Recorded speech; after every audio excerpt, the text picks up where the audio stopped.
5 લાખ રૂપિયાનું કરપ્શન કર્યું છે એટલે એ ભાઈ આમાં સ્ટે રહી ગયું છે. અમારા પાસે ખૂબ પુરાવા છે બરોબર. 2018માં કલેક્ટરનો હુકમ છે, મોરબી કલેક્ટરનો છે, મામલતદારનો હુકમ છે, ચીફ ઓફિસરનો હુકમ છે અને મારા બાપુજી સચિવાલય એનો હુકમ છે તો નથી ભાઈ. એનું કારણ શું છે?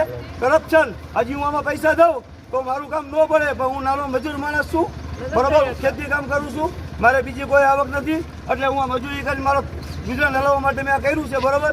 તો નગરપાલિકાને મેં કોર્ટમાં હોયો ગયો છું અને કોર્ટનો કાગળ વેલિડ નથી કરતા કે અમારો ખાલી કાગળ છે, અમારા ઘરે નથી નીકળતું. હાઈકોર્ટનો કાગળ છે બરોબર, છતાં એ લોકો વેલિડ નથી કરતા. હાઈકોર્ટમાં હુકમ દાખલ થઈ ગયો છે, નગરપાલિકાનો મેલ નથી આવ્યો, એ મારો વાંક છે બરોબર.